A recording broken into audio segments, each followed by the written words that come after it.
Siang hari ini kita sama-sama ada di tempat ini.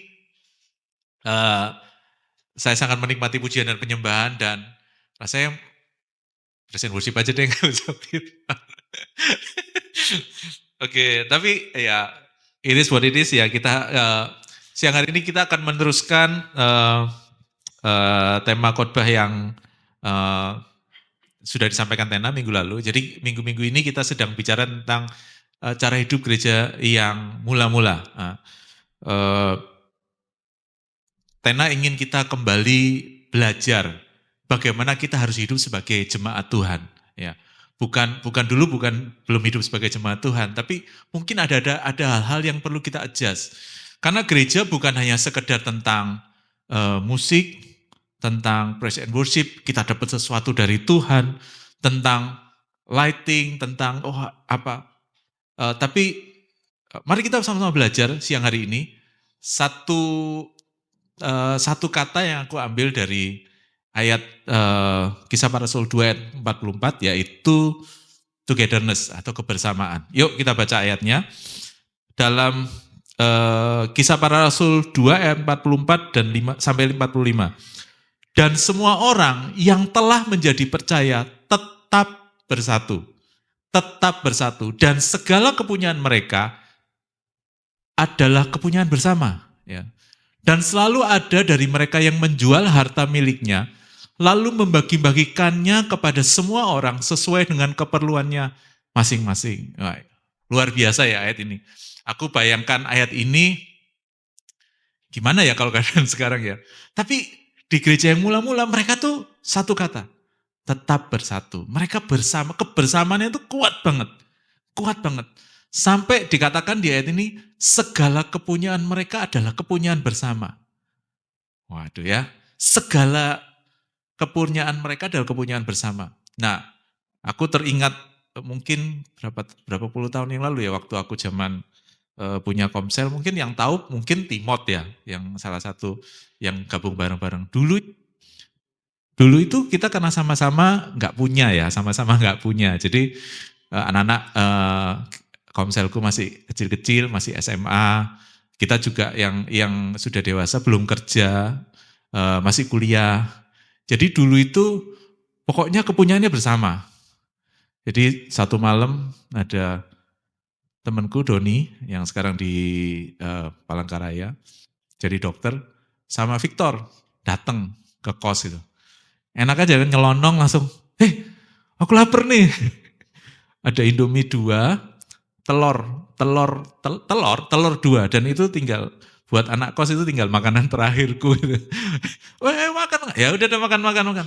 Sampai segitunya dan kita nggak berpikir bahwa besok gimana ya? Benar-benar nggak berpikir. Ya udah, nggak punya ya datang ke teman, lu punya makanan apa? Oh iya ada makanan. Sampai kayak gitu. Bayanganku. Jadi saat itu mereka tuh nggak ada yang khawatir sama hari depan. Mereka enggak, kalau kita sekarang mungkin susah ya. Waduh, jangan gitu dong, buat anakku gimana kan. Nanti, enggak. Tapi saat itu mereka benar-benar murni, luar biasa banget. Ini dikatakan selalu aja, sebentar ya. Dan selalu ada dari mereka yang menjual harta miliknya. Lalu membagi-bagikannya kepada semua orang, sesuai keperluannya. Jadi bayangin saudara, menurut aku, agak enggak masuk akal, dalam posisiku sekarang itu agak enggak masuk akal.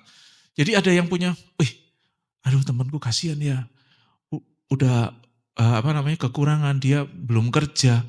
Udah deh, ngomong sama istri, kita kan punya tanah tuh, nganggur, kita jual aja yuk. Kita kasihin ke teman-teman banyak yang butuh, ada yang sakit, ya udah kita jual. Segampang itu. Jadi mereka tuh, aku lihat ini, buat aku kita harus kembali ke cara hidup gereja yang mula-mula. Bukan, ya nggak tahu sih literally apakah ada yang seperti itu. Oh, aku punya mobil 3, aku jual 1 deh. Aku bagi-bagi, siapa yang butuh. Ya. Mungkin kita sekarang ketawa, tapi pada zaman itu, gereja itu ada dalam satu aniaya besar. Itu bukan gereja yang gereja yang besar, gereja yang segede Elohim, semuanya diberkati itu, enggak. Mereka sedang dikejar-kejar bangsa Romawi. Mereka sedang dianiaya. Mereka bukan sedang dalam hidup yang nyaman. Mereka hidup dari satu hari ke satu hari yang lagi. Saya nggak tahu, eh, apakah kita harus ada dalam masa seperti itu. Sampai kita bisa bilang kepunyaan kita kepunyaan bersama. Tapi siang hari ini mari sama-sama kita belajar teman-teman. Seberapa kita tadi ke kerinduan Tena kan kembali ke gereja yang mula-mula. Bisa nggak kita sebagai orang percaya tetap bersatu? Tetap sehati. Sehati ini bukan hanya soal, ini kan kalau ini kan ngomong segala kepunyaan mereka. Tapi bisa nggak kita saling memperhatikan satu dengan yang lain? Bisa nggak di waktu-waktu ini kita mendahulukan kepentingan teman-teman kita? Bisa nggak sih? Mungkin yang paling simpel lah. Kalau ada teman, mungkin berapa banyak di sini yang kita, berapa banyak orang yang belum kita kenal. Ya, nanti setelah ibadah, coba kita kenalan satu dengan yang lain. Mulai kita sapa. Teman-teman semuanya, aku punya kerinduan ya. Aku punya memori ya buat waktu Komsel dulu ya. Itu tadi dalam kondisi kita nggak punya sama-sama, ya udah deh nggak punya gitu. Makan aja tinggal punya Indomie 2, telur 2, ya udah deh kita ambil aja lah, nggak masalah, nggak punya kok. Tapi aku punya memori yang pada saat itu tuh kita tuh deket banget. Kita tuh benar-benar apa ya? Gimana ya? Ya pokoknya deket banget lah. Aku kebetulan juga punya disuruh nempati satu rumah keluarga ya, rumah keluarga. Itu kejadian 2 kali, kos-kosanku sama rumah keluarga. Itu kuncinya aku pernah sempat aku masuk kos-kosanku, aku nggak punya kuncinya. Karena kunci itu ngider kemana nggak tahu. Kunci rumah itu juga ngider kemana. Ada yang bawa, aku yang bawa di grup itu. Aku sampai nggak bisa masuk rumah karena aku pinjem kunci, aku mau ke rumah. Jadi anak-anak tuh main game di rumah, ya masuk aja main game gitu, ada komputer main. Sampai seperti itu. Dan itu bukan masalah tentang aku, tapi aku ngerasa saat itu tuh kita tuh benar-benar luar biasa dekat. Kita tuh luar biasa dekat.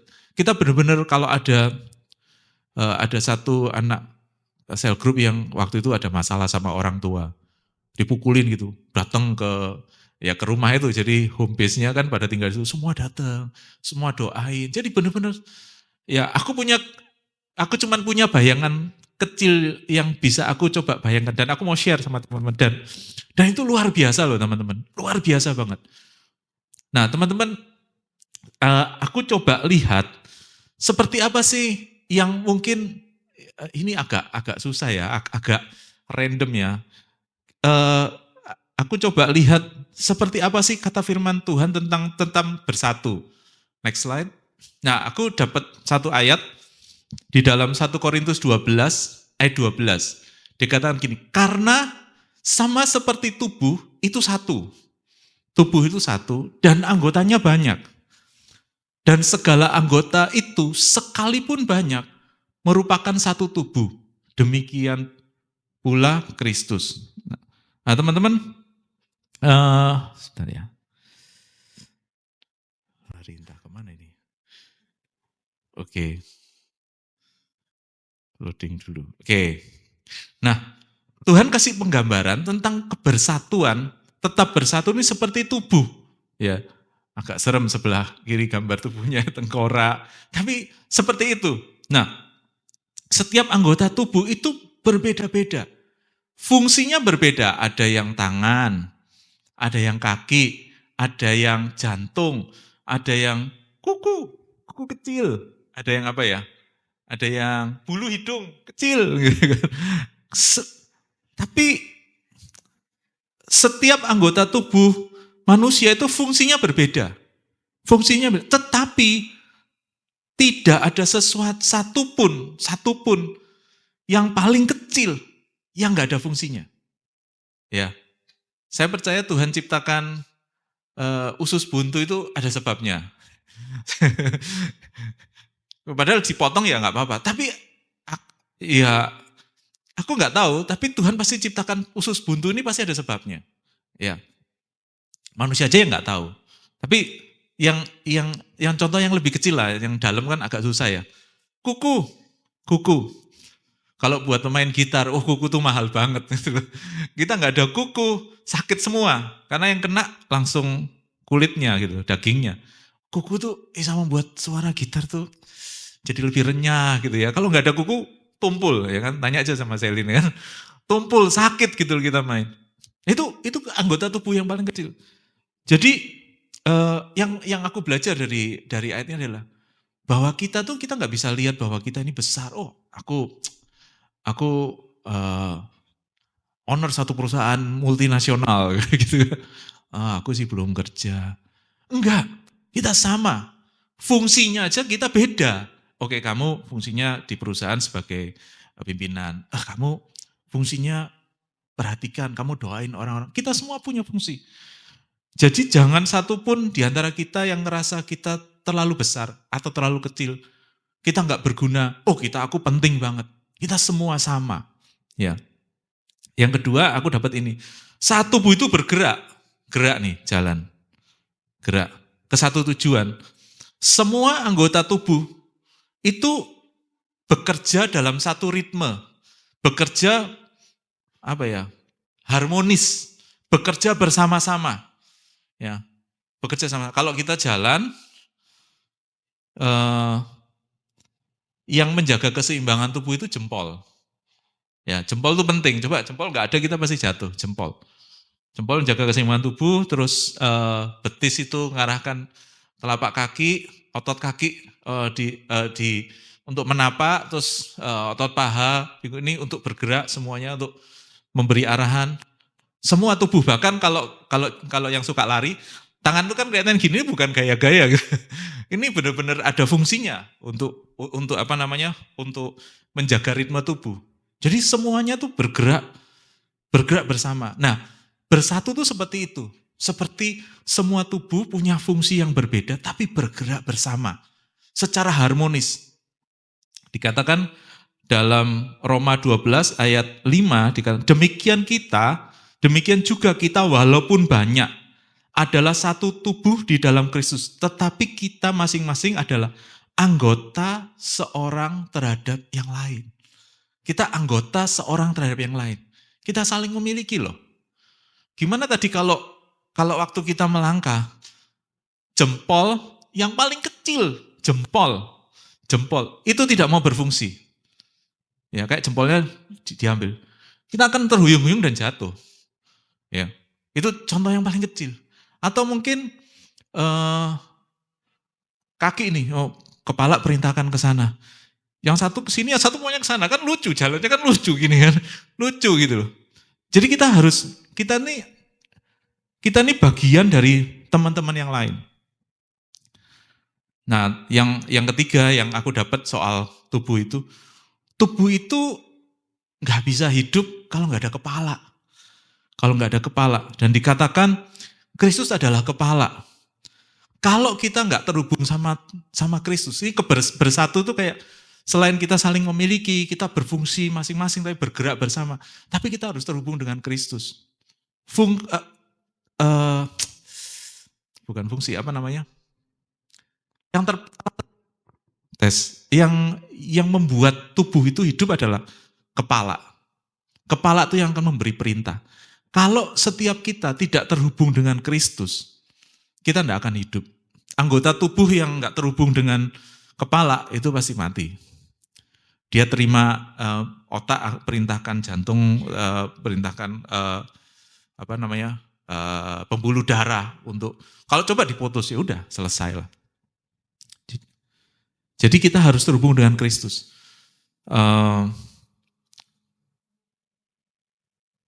Ada satu contoh lain yang kedua yang aku coba cari. Bersatu seperti apa sih? Yang kedua seperti sebuah bangunan rohani. Ya, ayatnya dalam 1 Petrus 2 ayat 5. Dan biarlah kamu juga digunakan sebagai batu untuk pembangunan suatu rumah rohani bagi suatu imamat kudus untuk mempersembahkan persembahan rohani yang karena Yesus Kristus berkenan kepada Allah. Nah, dikatakan di sini tuh kita tuh seperti batu. Jadi kalau rumah ini aku coba cari rumah bangsa Israel zaman dulu, itu rumahnya seperti itu susun dari batu-batu. Nah, kita ini dikatakan sebagai batu hidup. Bersatu, tetap bersatu tuh seperti, contohnya seperti bangunan itu. Ya. Sama seperti tadi, anggota tubuh, setiap batu itu penting. Setiap batu itu penting. Saat salah satu batu itu enggak ada atau enggak lengkap, ya, tergantung posisinya. Ya. Saat enggak lengkap, yang jelas rumah itu pasti lubang. Ya. Kalau lubang, pernah punya rumah yang lubang enggak? Ya. Saya itu punya pagar dari temboknya itu lubang. Tikus itu masuk dari depan, jadi dari selokan naik, nerobos di bawah tembok. Tahu-tahu, kok ada banyak tikus ya? Karena lubang. Contohnya hanya pagar lubang. Itu jadi rumah itu jadi nggak nyaman itu loh. Tikus masuk. Dan mungkin yang lebih parah lagi kalau batu itu nggak ada, di poin yang penting rumah itu bisa roboh. Nah, saudara-saudara, sekali lagi, kita ini punya fungsi, kita ini punya arti. Jangan saudara menganggap, wah aku ini nggak berarti, aku datang ke gereja nggak ada yang nyapa, nggak ada yang peduli, ya nggak ada fungsinya lah aku di sini lah, cuman datang aja. Enggak, setiap kita berfungsi. Karena batu itu penting, karena setiap batu ini, kalau teman-teman lihat ini bukan kayak batu bata ya, yang rata tuh ya. Kalau teman-teman lihat batunya tuh agak nggak beraturan ya. Karena setiap batu itu penting, batu itu secara khusus dibentuk. Secara khusus dibentuk oleh tukang batu, ya. Mungkin disesuaikan bentuknya, mungkin dipotong, mungkin dialusin. Aku nggak pelajari sampai situ ya. Mungkin digosok sama batu yang lain supaya halus. Nah, karena kita ini penting, teman-teman, setiap kita dibentuk oleh Tuhan secara pribadi. Saya nggak tahu apa yang saudara alami. Yang jelas, bentukan Tuhan dalam kehidupan kita, itu membuat kita berfungsi dalam rumah Tuhan. Amin. Berfungsi dalam bangunan rohani yang sedang Tuhan rancangkan. Setiap kita penting, karena itu kita dibentuk oleh Tuhan. Dan berikutnya, batu itu diletakkan sesuai desainnya. Jadi sebelum, aku nggak tahu zaman dulu ya, tapi kalau zaman sekarang ada arsiteknya. Aku yakin, ya bukan arsitek lah mungkin zaman dulu, tapi ada yang, oh ini aku mau kayak gini. Setiap batu itu diletakkan sesuai dengan desainnya, sesuai dengan rancangan Tuhan sebagai arsitek agung kita. Dan setiap batu ya itu pasti disusun di atas batu yang lain. Ini batu ini ditaruh di atas batu yang lain. Dan di atas batu ini nanti ditempatkan batu yang lain juga. Yang aku dapat dari bangunan ini adalah sebagai tubuh Kristus, sebagai batu yang hidup, kita harus saling topang. Kita tuh harus punya kerendahan hati untuk saling mendukung. Ya, mungkin ada orang yang kita dikasih tanggung jawab satu orang. Ya, mungkin ya gampangannya contohnya ketua-ketua care tempat ini. Ya, ada Pak Cucu, ada Pak Timot, ada Pak Marcel juga, ada Pak Paulus, semua. Aku mungkin ada yang kelewat. Tapi mungkin dalam kehidupan mereka, dalam kehidupan mereka ditaruh orang-orang yang bersandar sama kehidupan mereka. Tapi bukan cuma itu aja. Mereka juga bersandar dalam kehidupan yang lain. Jadi mari sama-sama kita saling menopang. Mari sama-sama kita saling menopang. Mari sama-sama kita saling menguatkan. Sebagai satu keluarga di dalam Tuhan. Yang terakhir, batu satu dengan yang lain itu direkatkan. Ya, direkatkan. Kalau sudah lihat itu, saya nggak tahu kalau zaman dulu tuh direkatkannya pakai apa ya. Kalau sekarang kan pakai semen ya. Tapi batu satu dengan yang lain tuh ditempelin. Bukan cuma ditaruh, tapi direkatkan. Yang merekatkannya adalah kasih Kristus. Amin. Nah, ini adalah dua contoh dalam firman Tuhan tentang kesatuan ya, sebagai tubuh dan sebagai bangunan. Nah, kalau teman-teman lihat sama-sama, dua hal itu bicara tentang penyerahan diri. tentang apa ya? Tentang memberikan diri satu dengan yang lain. Dan bagaimana salah satu musuh, bukan salah satu musuh, mungkin satu-satunya mungkin atau musuh yang terbesar dari kesatuan adalah namanya ego. Namanya ego. Keinginan diri sendiri yang lebih dari yang lain. Keakuan. Ya, jujur, aku tadi ngomong, mungkin aku nggak bisa jadi kayak dulu waktu zaman ya nggak punya apa-apa, yang ya semuanya harus hidup bersama. Kenapa? Sekarang ada aku, ada anakku, ada istriku, ada rencanaku, ada cita-citaku, ada aku. Bukannya nggak boleh. Tapi buat aku, yang aku dapat dari sini, aku, keakuanku, keinginanku, aku harus jadi yang utama itu membuat kesatuan itu jadi nilainya pasti berkurang. Mungkin aku nggak bisa. Enak aja sekarang kunci rumahku di siapa atau masuk tok aku nginep di rumahmu ya. Oh, aduh, nggak bisa gitu dah.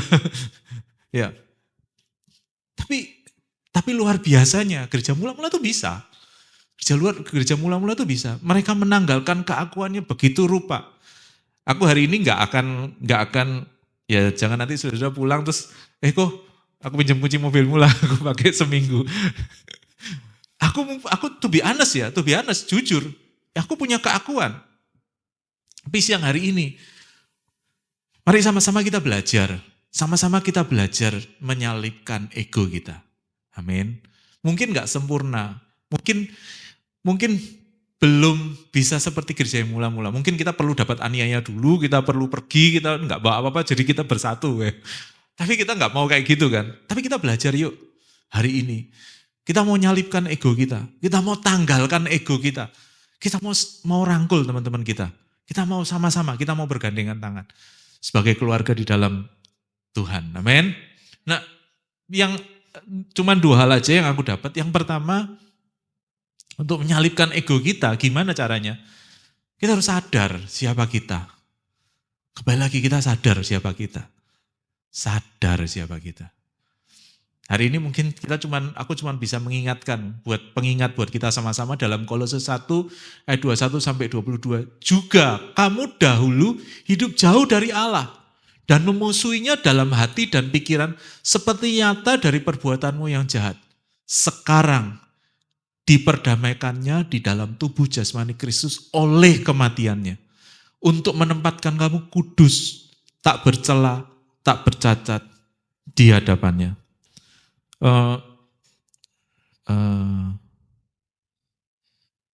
Saudara-saudara, waktu aku baca ayat ini aku diingetin lagi sih. Siapa saya? Ya. Aku bukan orang yang baik. Ya. Kalau saya bisa berdiri di sini, itu cuma kebetulan aja. Kebetulan aja aku lebih lama, mungkin ya, kebetulan aja aku dipercaya, aku dekat sama, mungkin. Tapi kalau mau buka-bukaan kehidupanku, aku bukan orang yang baik juga. Gitu loh. Tapi dikatakan di sini, kita ini diperdamaikan. Nggak ada yang sempurna kok. To be honest, nggak ada yang sempurna. Kalau kita buka-bukaan semua, dan kita di hadapan Tuhan terbuka, nggak ada yang sempurna kok. Nggak ada satu hal pun yang bilang bahwa aku ini layak ada di tempat ini. Aku ini layak ada di posisi ini. Nggak ada. Kalau menurut aku ya, nggak ada menurut aku. Jadi, kita harus ingat bahwa harga kita itu seharga kematian Tuhan. Seharga kematian Kristus. Jadi nggak ada yang bilang bahwa, oh semua itu punya aku. Ya, dengan berat hati aku harus bilang, kita nggak bisa ngomong seperti itu. Karena apa yang kita miliki, apa yang kita nikmati sekarang, apa yang kita jadi berarti, kita jadi punya kehidupan karena Tuhan. Kita punya segala sesuatu, oke kita bekerja. Ya. Tapi kalau saya ngerasa itu nggak layak. Aku harusnya nggak punya itu. Aku ini bertahun-tahun kerja dari sejak kuliah, aku bertahun-tahun kerja sebagai sales ya, bukan sales keliling ya kan. Ya, aku jualan barang-barang industri, jadi aku ke satu pabrik perusahaan. Dan pekerjaan ini mengajarkan aku banyak hal. Mengajarkan bahwa berkat Tuhan itu yang membuat kita hidup. Kadang-kadang aku nggak tahu loh, aku nggak tahu, to be honest, aku nggak tahu. Kalau teman-teman, ya kalau di teori bisnis kan kita harus buat bisnis plan, kita harus buat tata cash flow. Aku sering, kalau sama istriku di rumah kan ngomong soal keuangan ya. Aku bilang, nggak tahu, aku nggak tahu. Aku nggak tahu besok mau bayar ini, aku nggak tahu. Aku cuma bilang, ya nanti kalau kita butuh, pasti Tuhan tuh yang sediakan. Amin. Pasti Tuhan yang sediakan. Dan benar, aku berdoa sama Tuhan. Tuhan, aku pingin aku sama Linda tuh punya value yang sama tentang keuangan. Kalau Tuhan ajari aku untuk hidup bergantung sama Tuhan, percaya sama Tuhan, untuk itu bukan kayak percaya lompat dari sini, itu percaya lompat sesuatu yang jauh gitu. Sesuatu yang buat aku mustahil untuk aku lewatin. Aku sering guyon sama dia, aduh kamu apa ya, kamu ribut, ini tagihan ini, aduh kamu ribut soal tagihan itu tuh, kalau aku sih udah lewat gitu, bukannya aku sombong, aku udah diuji Tuhan itu nilainya jauh lebih besar, jadi aku udah deh tenang deh, kalau cuma tagihan segitu tenang aja lah, pasti Tuhan adakan, aku bilang gitu, ya kan. Dan akhirnya aku ngerti bahwa hidup kita tuh bukan punya kita kok. Apa yang kita pegang sekarang, apa yang di kantong kita, apa yang terparkir di parkiran itu bukan punya kita. Pada saat kita menyadari itu, pada saat kita menyadari semua milik kita itu bukan punya kita akan relax aja, santai aja lah, gitu loh. To be honest, aku ngomong di sini bukan berarti aku sudah kayak gitu ya teman-teman. Aku juga masih belajar. Tapi sama-sama, yang penting kita sama-sama tahu, sama-sama kita belajar. Bahwa hidup kita itu bukan karena kita. Apa yang kita miliki itu bukan karena kita. Tapi karena kita punya kehidupan karena kita diperdamaikan melalui kematian Kristus. Amin. Oke. Nah, saat kita mau memberi diri kita untuk dipakai Tuhan, ya, untuk tadi jadi anggota-anggota tubuh, ya, yang untuk apa namanya, untuk saling menopang, untuk bergerak bersama dengan visinya Tuhan.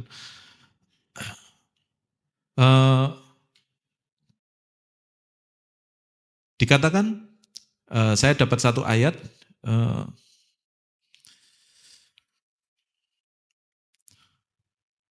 ini, Tuhan bisa pakai, saudara teman-teman jangan berkecil hati.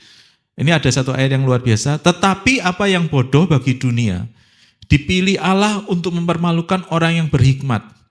Dan apa yang lemah bagi dunia, dipilih Allah untuk mempermalukan apa yang kuat. 1 Korintus 1 ayat 27. Jadi apa yang kita punya, sepenting apa yang kita lakukan. Sorry ini loncat soalnya catatannya kecil ya, jadi keloncat. Sepenting apapun kita, sepenting apapun, kalau bagian anggota tubuh, yang paling penting kira-kira apa? Mata, ya kan? Paling penting mata, ya kan? Oh enggak kok, aku yang paling penting kaki. Kalau nggak ada kaki aku nggak bisa main futsal misalnya. Atau yang paling penting tangan. Ya. Sepenting apapun kita tidak akan berguna dalam kerajaan Allah tanpa penebusan Kristus. Ya. Kita tidak akan berguna. Sepenting apapun kita tidak akan berguna. Kenapa? Karena kita ini sudah rusak, kita ini korup, kita ini nggak bisa menggambarkan, kita nggak bisa menggambarkan Kristus sebelum kita diubahkan oleh Tuhan. Ya, contohnya gini, aku ini supaya paling gampang aku ini pemain bass yang jago, ya kan? Oh jago banget, lebih jago dari Berry Likumahua misalnya. Wah kalau main bass bukan cuma jago. Wah, sampai orang tuh tepuk tangan, sampai. Tapi mungkin juga pas waktu main bass, sampai semua orang merasakan hadirat Tuhan. Wah main bassnya luar biasa. Tapi waktu aku keluar, turun di bawah, aku diberkati. Ya jelas lah bro, siapa lah. Ya kan? Loh, karena kita ini sudah korup, sudah rusak. Ya. Sejago apapun aku main bass, kalau hidupku tidak mencerminkan Tuhan, nggak ada gunanya. Yang tadi dilawat Tuhan, ya ternyata langsung gitu. Jadi syak malah. Gitu loh. Langsung jadi, si Joma ternyata gitu doang. Cuman jago main bass, tapi dan pada saat ibadah berikutnya aku main bass, nggak ada yang dilawat Tuhan. Hidupnya aja nggak bener. Rumah tangganya nggak bener. Hidupnya suka nipu orang. Udah selesai. Tanpa lawatan Tuhan, tanpa penebusan Tuhan, kita tidak akan bisa berguna kok. Sehebat apapun juga. Seluar biasanya apapun juga. Sehebatnya berkhotbah, semua orang bisa rebah. Tapi kalau kita nggak dilawat Tuhan, nggak ada gunanya juga. Gitu loh. Bahkan dikatakan, nah ini lompatannya tadi, ayat yang tadi. Ya toh. Tetapi apa yang bodoh bagi dunia, dipilih Allah untuk memperlakukan orang yang berhikmat. Dan apa yang lemah bagi dunia, dipilih Allah untuk memalukan apa yang kuat. 1 Korintus 1 ayat 27. Kita nggak perlu kecil hati sama kita, sama diri kita. Aku dulu paling nggak suka berdiri di depan. Kenapa? Aku tuh orangnya kalau ngomong gagap. Gitu. Itu aku banget itu. Jadi kalau udah panik gitu ya, aku pernah waktu itu suruh share di EYC, aku udah panik, catatanku udah gak karu-karuan. Paling nggak suka.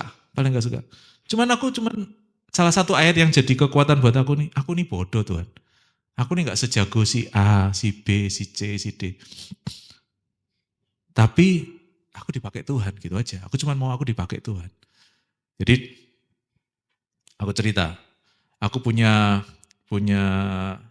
komsel yang anak-anaknya tuh luar biasa banget. Ya, sekarang mereka udah dipakai Tuhan luar biasa, mereka diurapi Tuhan. Kadang-kadang, jujur ya Ten ya, dulu waktu Victor ya, waktu anak komselku Victor itu khotbah tuh aku besok aku nggak lagi deh. Aduh, aku jelek banget gitu. Aduh, dia luar biasa gitu. Dia luar biasa banget. Dia diurapi Tuhan luar biasa. Firman Tuhannya tajam gitu. Cuman sekali lagi Tuhan bilang, aku yang pilih kamu. Ya udah deh. Aku di sini memang bukan untuk aku, tapi aku di sini untuk melayani Tuhan. Even aku dipermalukan, even aku gagal, nggak masalah. Yang penting aku melayani Tuhan. Jadi teman-teman nggak usah kecil hati.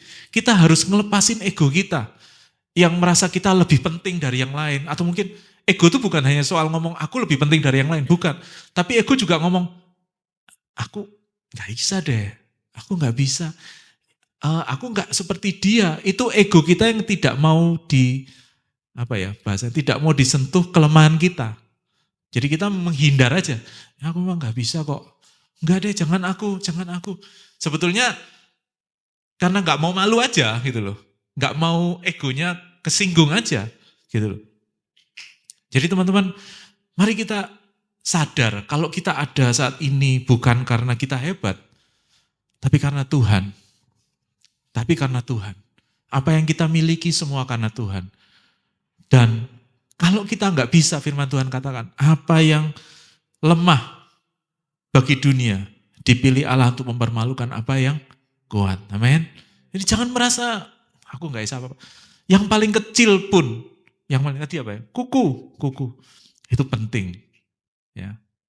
Oke. Yang kedua, bagaimana kita menyalipkan ego kita adalah dengan cara memberi diri. Aku pakai bahasa, aku cari kata-katanya sulit, kata-katanya nggak ketemu, jadi aku pakai kata memberi diri. Slide berikutnya, memberi diri itu bahasanya itu komitmen. Ya. Ayatnya adalah ada di dalam Kolose 3 ayat 14, dikatakan, dan di atas semuanya itu kenakanlah kasih sebagai pengikat yang mempersatukan dan menyempurnakan. Nah, aku ambil kata kenakanlah. Kenakanlah itu adalah dipakai. Kenakanlah, pakai. Komitmen atau memberi diri itu bukan tentang orang lain, tapi keputusan pribadi kita. Nah, komitmen ini penting banget dalam satu tubuh. Ya, komitmen komitmen kepada Kristus, komitmen untuk tinggal dalam persekutuan, ya sesama jemaat Tuhan, itu penting banget. Kenapa kok komitmen ini penting banget? Kenapa? Karena komitmen ini diperlukan untuk bertahan di masa-masa sulit melawan ego kita. Misalnya, ya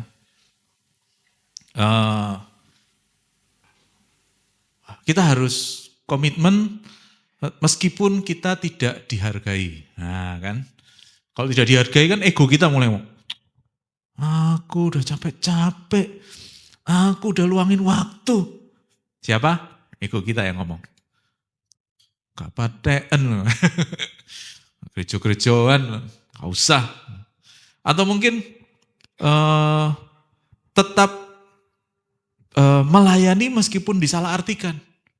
Wih, segitu nih yo, aku dikatain di belakang, padahal aku, itu ego kita. Tapi kita perlu komitmen untuk tetap di posisinya, ya tangan ya di tangan, ya toh. Meskipun hal itu sulit.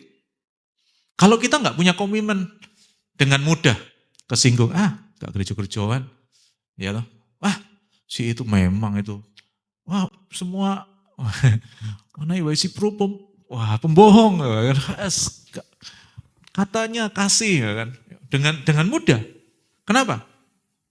Karena nggak ada komitmen. Ya, aku belajar tentang komitmen ini dalam keluarga ya. Mungkin ini kan Valentine ya, sedikit-sedikit lah, sedikit-sedikit. Kalau nggak ada komitmen dalam keluarga, selesailah kita, benar nggak? Kalau tidak ada komitmen dalam keluarga, selesai. Yang tetap, ini contohnya ya, yang membuat kita tetap bertahan sebagai suami istri meskipun keadaan sulit. Ya, saya nggak tahu pergumulan saudara ya. Saudara jangan, ada yang tahu nggak tahu. Meskipun sulit, aku sama Linda juga kelihatannya, teman-teman kelihatannya, so sweet gitu ya. Kita juga ngalamin hal yang sulit, teman-teman. Kita ngalamin, yang membuat kita komit, yang membuat kita tetap ada sampai hari ini sebagai suami istri, sebagai satu keluarga, itu komitmen. Komitmen.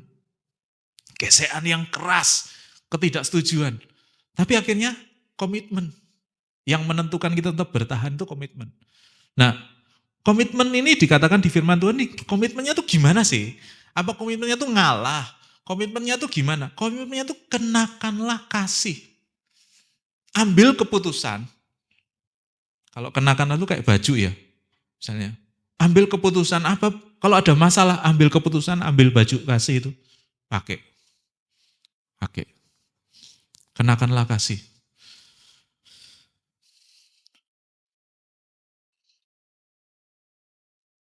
Mungkin kita bergesekan sama teman.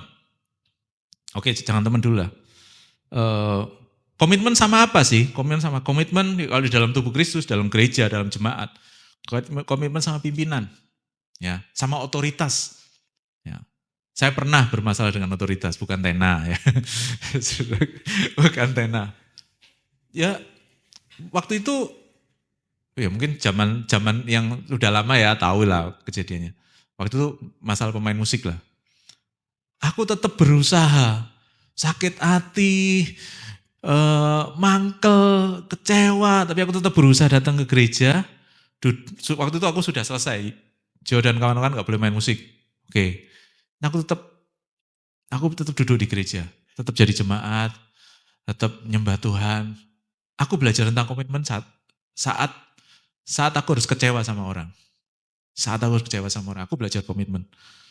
Dan aku belajar, aku bilang sama teman-teman ya, kita kan sering ngobrol sama teman musisi yang ada masalah itu. Kita harus belajar bukan cuman terpaksa datang, tapi kita belajar untuk mengampuni dan untuk taat lagi. Wah, itu berat banget teman-teman. Sama dengan istri ya, dengan istri. Komitmen mengenakan baju kasih tadi bukan cuman komitmen nggak usah bicarain masalah tadi lah. Wah, ribut. Nah, udahlah. Wis, nggak usah dianggap lah, wis. Wah, anggap hilang lah. Enggak, bukan kayak gitu. Tapi komitmen sampai aku ini bisa sayang lagi sama istriku. Itu komitmen. Komitmen tuh bukan cuman, wes masalah ini kita nggak setuju, ya wes selesai, udah, enggak. Tapi aku sampai bisa mengasihi istriku lagi. Sama dengan pimpinan. Mungkin ada banyak gesekan nanti, ya bukan nanti ya, sekarang juga udah ada. Tapi tetap kita respect, tetap kita bisa tunduk, kita bisa taat, itu luar biasa teman-teman. Yang berikutnya, komitmen terhadap rekan-rekan sesama sesama anggota tubuh Kristus. Kita kan dikatakan anggota dari tubuh yang lain ya kan. Gimana kalau sesama anggota Kristus, tubuh Kristus kita berantem? Bagaimana sih mengenakan kasih itu gimana? Ya, aku yang belajar, ya mungkin setiap orang beda ya, beda. Cuman aku mau share yang aku dapat. Aku diajar kalau aku ada perseteruan, beda pendapat, ya, usahakan tuh diberesin. Bukan untuk didiemin. Ada satu ayat dikatakan di firman Tuhan, saling mendahului, memberi hormat ya, betul ya. Marilah kita saling mendahului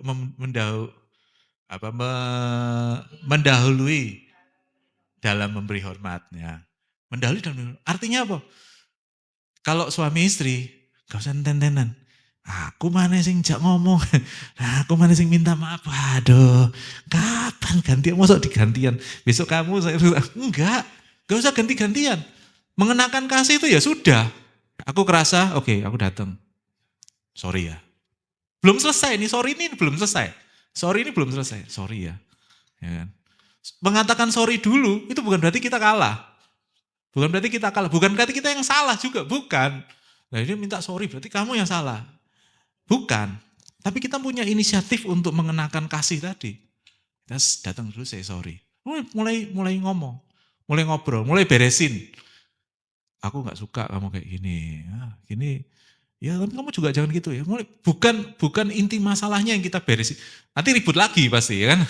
Pengalamanku kalau ngomong sorry, ya, tapi kamu tadi gini. Ya sama soalnya gini. Wah, ribut lagi. Sudah.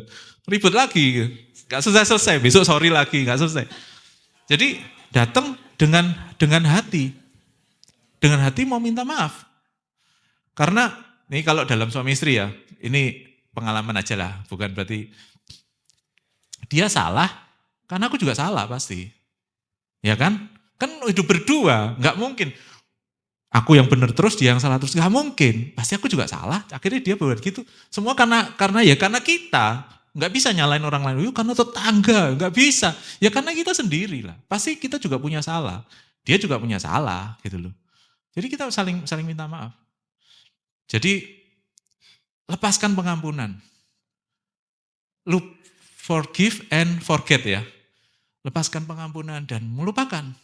Dan bukan sampai forget, lupa. Tapi kembali mengasihi lagi.